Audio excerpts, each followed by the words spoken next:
করছে, বিশেষ করে ওয়ার্ক ফ্লাইটগুলো যাতে চালু থাকে এটা আপনার বিশেষ করে সেফটি। আর ওইটা যেটা নেওয়া হয়েছে ওইটা বাতিল করে আসলে এটা চালু থাকে। নির্বাচনেতে আমরা কথাবার্তা কম বলতেছি, নির্বাচনের পরে থেকে এটা নিয়ে আন্দোলন শুরু হয়ে যাবে।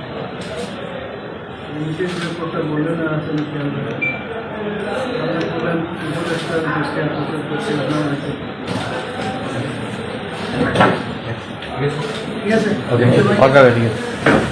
বিষয়টা হলো সিলেটে দীর্ঘদিন ম্যানচেস্টার ফ্লাইট চলছে। এই ফ্লাইটটা হঠাৎ বন্ধ করে দেওয়ার সিদ্ধান্ত নেওয়া হয়েছে, যেটা আমাদের বিদেশি সিলেটেরা যারা আছেন এদের খুবই ক্ষতি হবে। তাই এটা যাতে চালু করা হয়, বন্ধ করাটা যেটা হয়েছে এটা বাতিল করে যাতে চালু করা হয়, এই জন্য আজকে আমরা দিয়েছি। আচ্ছা, আর কি কোনো দাবি ছিল না? শুধু এটা দাবি ছিল যে আগামীতে এই যে এটা যে ওজের মৌসুম আছে, এই ওজের সময় ধরো সাফিসিয়েন্ট ফ্লাইট এখান থেকে চালু করে এবং এয়ারপোর্টকে যেন সংস্কার দ্রুত অতি তাড়াতাড়ি করা হয়, এগুলো আমরা বলে আসছি এবং আমরা আশা করছি এইগুলো হবে, এগুলো হওয়া উচিত। আর রেমিটেন্স যোদ্ধা কোথায় কোথায় বলবেন রেমিটেন্স যোদ্ধা, আর তাদের পায়ে কুড়ালি মারবেন, এটা কোনো অবস্থায় গ্রহণযোগ্য না। এর সাথে ওই যে মিডল ইস্টের ফ্লাইট, 3টা ফ্লাইট আমরা জানুয়ারিতে ক্যান্সেল করা হয়েছে। সিলেট জেদ্দা, সিলেট মদিনা, সিলেট দোহা, এই 3টা ফ্লাইটের জন্য অবিলম্ব চালু করা হয়, এই দাবিটা আমরা জানিয়েছি।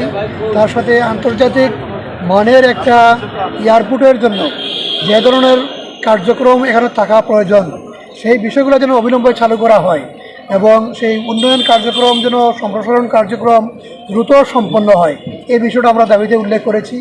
তার সাথে আপনারা জানেন যে সিলেটের আরও অনেকগুলো উন্নয়ন কার্যক্রম রয়েছে, বিশেষ করে সড়কপথ দীর্ঘদিন থেকে আমাদের ভাঙ্গাচুরা, এগুলা কাজ হচ্ছে না।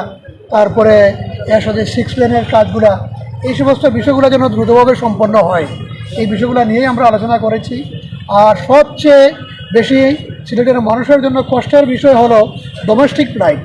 আপনারা জানেন যে এখানে কোনো নিয়ন্ত্রণ সংস্থা নেই, ইচ্ছা মতো তারা ফেয়ার নির্ধারণ করে, কখনো বেশি কখনো কম, এবং এটা যাচ্ছে তাই অবস্থা।